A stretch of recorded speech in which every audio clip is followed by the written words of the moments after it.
Today, we'll be talking about management of non-alcoholic fatty liver disease. I have no conflicts of interest for this presentation. To outline, I'll be discussing the reason to treat NAFLD, what to treat, and how to treat. The spectrum of non-alcoholic fatty liver disease can be broadly seen as patients with simple steatosis or NAFLD. On the other side are patients with more progressive liver disease, and these are patients who have, in addition to steatosis, features of inflammation and fibrosis. And these are patients who we refer to as having NASH or non-alcoholic steatohepatitis. And these patients are more likely to progress to cirrhosis and have complications of cirrhosis. When we think about management of NAFLD, whether it's patients with NAFL or NASH, we can think about it in two broad categories. One, to improve the underlying risk factors. This is to correct the metabolic syndrome components, lifestyle changes, which can include dietary modification, weight loss, and exercise. The second is ameliorating insulin resistance, decreasing the intrahepatic lipids, and the oxidative stress injury to minimize the inflammatory component and hopefully slow down the disease progression. Now, this can be done again with lifestyle changes as above. Also, in this category of management would include medical therapy and surgery, and I'll review all these. The first is dietary modification. One of the most important goals for improving fatty liver is total calorie restriction. We know that this leads to weight loss, and this in turn will help decrease the hepatic steatosis. People always ask, what should I eat? So this comes down to modification of the macronutrients in our diet, which we know provides additional benefit. The question is, should we follow a low-carb diet or a low-fat diet? Both appear to be similar to lower the fat content in the liver and decrease the liver enzymes.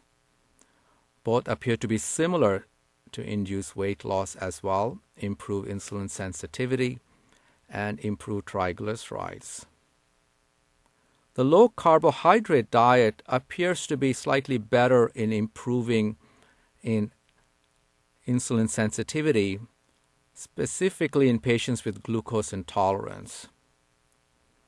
It also appears to reduce waist circumference, and we tend to see more consistent changes in the LDL and HDL cholesterol compared to a low-fat diet.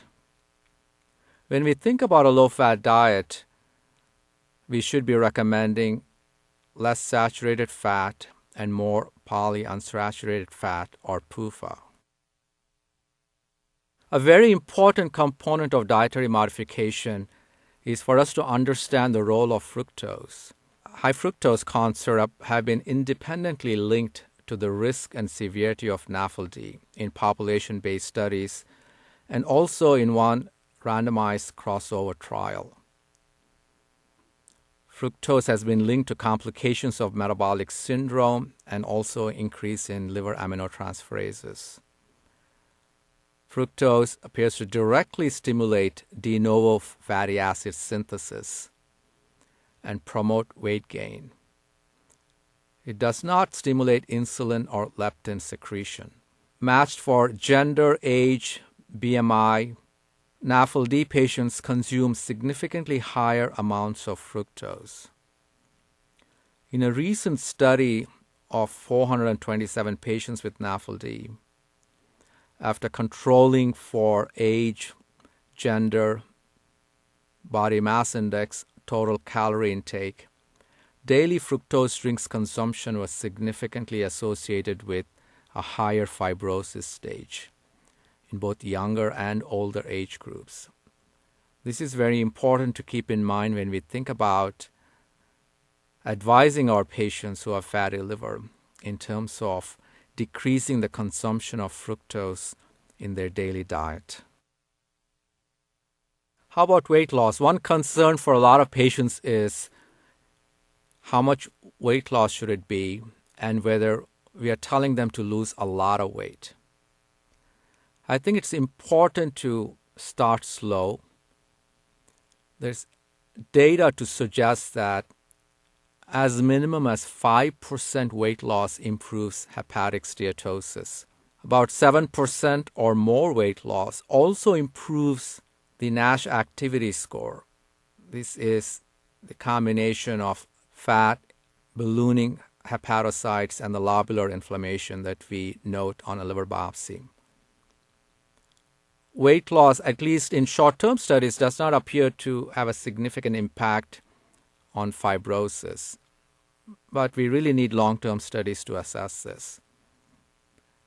Weight loss also improves insulin sensitivity. It improves fasting glucose, glucose tolerance, and plasma lipids as well. So the target for weight loss when we talk to our patients should be about 10%. And to tell them that if they lose about 10%, it may lead to histologic improvement. Now, it's easier said than done. Less than 50% achieve this goal, despite having a multidisciplinary approach. Also important is to advise patients to avoid rapid and dramatic weight loss and weight cycling. How about exercise? Aerobic exercise with or without weight training has been shown to improve insulin resistance. Moderate exercise, about 3 times a week, is sufficient to improve this insulin resistance. The overall energy expenditure achieved per each workout is also important. More recently, exercise intensity has been shown to improve liver histology in NASH. That is, the more intense the exercise activity is, the more likely we can see less disease progression. This was a study done in our group where we showed that lifestyle intervention, which was a blend of diet and exercise, showed improvement in liver histology in patients with NASH. And patients who had the histologic improvement were more likely to have lost weight, more likely to have had a decrease in their waist circumference, and also improvement in their liver enzymes. So it can be done, but it's not easy, and it also requires a very multidisciplinary approach. Now, can we advise our patients the effect of exercise or physical activity beyond focusing on weight loss? What this means is that does just physical activity, just simple exercise, does it have an effect in patients who cannot lose their weight for whatever the reason? There seems to be evidence in this. And this is important because we can at least initiate the conversation with our patients to tell them that some degree of physical activity is better than none, even if they don't lose much weight. There's very limited prospective data, however. A lot of this depends on reliability of the patient history, recall bias of what exactly their activity has been in the past. And there have not been use of very objective measures that are available for measuring physical activity that have been used as tools in looking at disease progression or regression in patients with NAFLD. We can look at physical activity in 2 broad terms. One is aerobic exercise. Here, the intensity matters. Moderate exercise, about 3 times per week, as I mentioned, is the minimum we should encourage our patients to do. But it is difficult to adhere to a very structured program. And the limitations are, especially when these patients have other comorbid conditions, it's difficult to do. And it's been shown that a lot of these patients, especially the obese and the morbidly obese, they're not confident that they can do aerobic exercise for fear of falls and other reasons. So when we tell them to do aerobic exercise, they actually don't do it, and they're sometimes afraid to do it. The next is resistance exercise. Resistance exercise lowers cardiorespiratory demand and has been associated with similar metabolic benefits, including glucose homeostasis, as aerobic exercise. There have been several studies, albeit small, which have looked at the effect of exercise independent of weight loss in patients with fatty liver. The results have been quite variable. They have shown there's improvement in liver enzymes. There's improvement in radiological features of fat. There's not been many studies looking at histology. So we really don't know from a histologic standpoint how exercise alone without weight loss affects disease progression. This needs to be studied in more detail. And importantly, aerobic versus non-aerobic exercise, that is resistance exercise, whether that has a role or not, still remains to be seen. Most patients like to take medications for treatment of various conditions. It's simple. It takes away the difficulty and the concerns with exercise or weight loss. So it's not uncommon for patients to ask us about medical therapies for fatty liver. As you can see on this slide, there have been several therapeutics which have been studied or being studied. I'll focus on a few, and this will include vitamin E, which is an antioxidant, insulin sensitizers, including metformin, and the thiazolidinediones or glitazones, pentoxifylline, and there's been recent studies looking at the role of omega-3 fatty acids in improving fatty liver as well. I'll also touch upon the role of surgery. There have been several small studies using vitamin E in the past, either alone or in combination with vitamin C or pioglitazone and lifestyle modification. And the effects have been variable on biochemical and histologic features. Vitamin E does appear to improve transaminases, and there is some data that it improves markers of inflammation and fibrosis as well in adults with NASH. Metformin has been shown to be of some benefit in patients with NASH. However, this effect on histology appears to be seen mainly in patients who lose weight. On this slide, you can see patients who have responded or not responded. And the responders are the ones who have actually lost weight on metformin. So if one were to lose weight on metformin, you may see some histologic benefit. Overall, however, review of studies that have been done with metformin have shown that metformin probably does not have a big role in the management of patients with NASH. So it's not routinely recommended.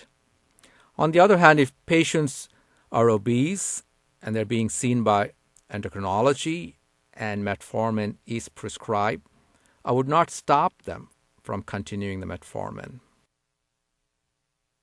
Thiazolidinediones or glitazones have been studied in detail as well. There have been several studies using initially rosiglitazone and then pioglitazone, all of which have shown improvement in steatosis. Majority have shown improvement in inflammation and some improvement on fibrosis as well.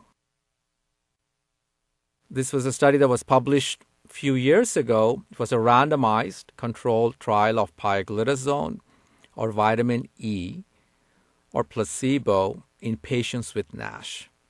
This study had 3 arms, and patients were treated for up to 2 years. The dose of pioglitazone was 30 milligrams daily. The vitamin E was a natural vitamin E or alpha tocopherol at a dose of 800 international units daily or placebo. To be included in the study, patients had to have NASH. They excluded patients who have diabetes, cirrhosis, or prior surgery. This is important because most of the studies using these agents have excluded diabetics. We do know that about 20% of our patient population has diabetes. So when we try to explain to these patients the role of these medications, there's not much data in diabetic population, and it's unclear whether these medications have much benefit in diabetics. The primary endpoint in the PIVENT study was a decrease in the NASH activity score by at least 2 points and no increase in fibrosis.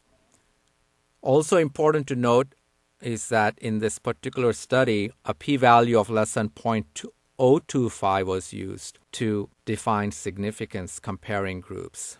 There were other secondary endpoints, including improvement in individual features of NASH on the liver biopsy, how many of the patients who started with NASH did not have NASH after therapy, and also improvement in insulin resistance and overall quality of life.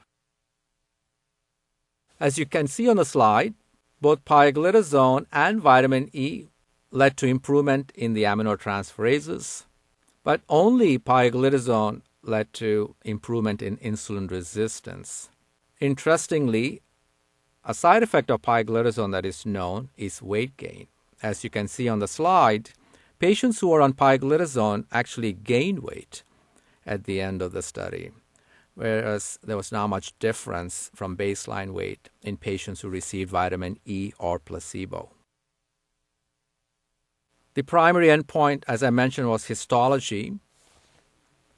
43% of patients on vitamin E had a histologic endpoint compared to 34% and about 19% on placebo. Since the p-value of 0.025 was used to define significance, only vitamin E compared to placebo was statistically significant in achieving the primary endpoint. However, when you look at the individual components on the biopsy, both vitamin E and pioglitazone fared quite well in terms of improving steatosis, inflammation, and ballooning compared to placebo. There was no effect on fibrosis with either drug. As I mentioned, pioglitazone was associated with a significant improvement in insulin resistance compared to placebo. There was, however, greater weight gain, a mean gain of 4.7 kilos. And this is important because when you see a patient who's already overweight or obese, it's hard to tell them to start pioglitazone, that it improves histology, however, that they may gain weight. May not be well received. There was no changes in quality of life with either drug compared to placebo. In general, both these drugs are well tolerated. We recently did a meta-analysis of glitazones in NASH, and if you look at all the studies that we analyzed and all patients, we showed that glitazones had a significant impact on decreasing steatosis and decreasing ballooning. There was not much effect on the inflammatory component in these pooled studies and not much impact on fibrosis. We then looked at specifically in the non-diabetic patients, as most of the data were in patients without diabetes. And what we found was that in patients without diabetes, glitazone significantly improved all histological and biochemical outcomes, including improvement in fibrosis. So clearly it appears that glitazones do have a role in patients with NASH, specifically in patients who do not have diabetes. This was another study which looked at the overall data, and also they did a meta-analysis of all studies which used thiazolidinediones and vitamin E. And what they found was that thiazolidinediones, or glitazones, improved insulin sensitivity, they improved histologic disease activity, they also delay fibrosis progression. When you compare patients with stable or improved fibrosis versus those with worsening of fibrosis, once again, as we found, there appears to be not much role in diabetic patients. Vitamin E does improve histologic activity after 2 years, and it has not much role on insulin resistance. In fact, the pooled data showed that it increases insulin resistance and triglycerides. Now, what are the potential problems or risks with these drugs? The thiazolidinediones, as I mentioned, do cause weight gain. There's been some concern with these drugs with regards to potentiating congestive heart failure, especially in patients who are on insulin. As you know, there's been data on increased risk of heart attacks with rosiglitazone. There's been some concern with bone loss. And specifically in patients with NASH, discontinuation of therapy seems to lead to worsening of histology. So if one were to use these medications, they have to be continued long-term. And we don't have long-term data beyond 2 years. How about vitamin E? In general, vitamin E is safe. However, in the cardiac literature, there's some concern that vitamin E increases risk of total mortality, heart failure, and hemorrhagic stroke in certain high-risk patients. Now, it's very important for us to keep in mind that most of the patients that we see in our clinics who have NASH don't have these risk factors. There have been some studies using pentoxifylline, and these studies do show that it does improve histologic features of NASH. I think we still need larger studies to really define the role of pentoxifylline. As I mentioned, there are ongoing studies with omega-3 fatty acids as well. How about surgery? We do know that bariatric surgery is recommended in the severely obese. It's been shown to improve insulin resistance, glucose, and lipid levels. In patients with non-alcoholic fatty liver, surgery does improve liver enzymes, and there's data to support that it does lead to improvement in liver histology, including steatosis, inflammation, and even regression of fibrosis when there is controlled weight loss after surgery. It is very important to keep in mind that bariatric surgery should not be done in patients who have decompensated cirrhosis or those with portal hypertension. It has to be done by an experienced surgeon after a careful consent, and also recommended is to avoid long limb bypass. Identifying factors associated with favorable outcomes and the independent role of weight loss and other metabolic changes after bariatric surgery on improvements in the obese patients is important for us to know. And this data is available in a very limited fashion, and there are long-term studies looking at patients undergoing bariatric surgery, and we should have this information in the future. Recently, the American Association for the Study of Liver Disease, AASLD, published their practice guidelines for the management of NAFLD. And I will briefly take you through the summary in terms of medications. They recommend that vitamin E in the form of the natural form or the alpha tocopherol, administered at a daily dose of 800 international units per day, improves histology in non-diabetic adults with biopsy-proven NASH and should be considered as first-line pharmacotherapy for this patient population. Until further data supporting its effectiveness becomes available, it is recommended that vitamin E should not be used to treat NASH in the diabetic patients, NAFLD patients who have not had a liver biopsy, patients with cirrhosis related to NASH or cryptogenic cirrhosis. Most of them we think are due to NASH. Metformin, as I mentioned, has no significant effect on liver histology and by the guidelines is not recommended as specific treatment for NASH in adults. Pioglitazone can be used to treat NASH if it is biopsy proven. However, we should note that majority of the patients who participate in these clinical trials were non-diabetic, and we really do not know the long-term safety of pioglitazone in this patient population. Another way to think about this is that we would not recommend pioglitazone as first line in patients with NASH. However, if these patients are started on pioglitazone by our endocrinology colleagues for management of diabetes, for example, there should not be any contraindication to use pioglitazone in patients with NASH.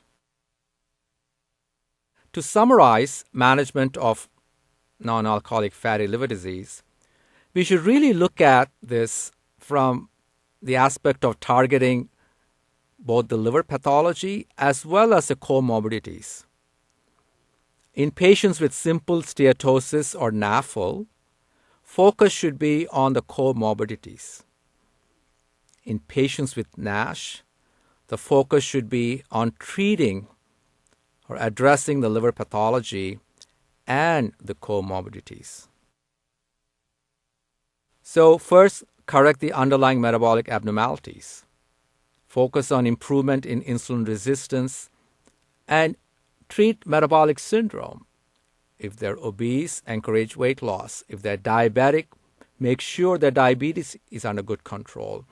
If they have hyperlipidemia, treat it if it's medically indicated. In this regard, it's very important to note that statins are safe to use to treat dyslipidemia in patients with NAFLD or NASH. As I mentioned, encourage at least 5% up to 10% body weight loss, along with diet modification. Calorie restriction is very important, about 1,200 to 1,500 calories a day. Low-carb diet, and this is where having the help with a dietitian can be very useful. So the goal would be about 50% whole grain, specifically avoid high fructose corn syrup, and also encourage a low-fat diet, which gives the patient about 35% total energy. Try to maintain the weight loss, and in this regard, exercise does help to maintain weight loss. As we also discussed, physical activity may have beneficial effects independent of weight loss. So rather than combining both when we are talking with patients, if we think that the patients are not going to lose weight or they have not made any attempt or have not lost weight, we should encourage them to do physical activity, about 150 minutes per week at moderate to vigorous intensity. Cardiovascular exercise about 5 times a week. If they're not doing aerobic exercise, at least encourage resistance training, minimum twice a week, more frequently if possible. With regards to medical treatment, both vitamin E and pioglitazone have been associated with histologic improvement. I already talked about the AASLD guidelines, which suggest vitamin E to be used as first-line therapy in these patients. Can consider using pioglitazone as well. One thing for us to keep in mind is the potential side effects of these medications and the patient's clinical status, which may be a limiting factor in their use. So when you see a patient look at the entire clinical status of the patient and consider the use of vitamin E and or pioglitazone. In general, vitamin E is probably the best agent to consider using as long as there's no concern of the potential cardiovascular morbidity that has been associated with the drug. Bariatric surgery is a suitable option for selected patients. This really is from the aspect of managing obesity and its related morbidities. We don't have enough information at this stage to formally recommend bariatric surgery as treatment for NASH. Thank you.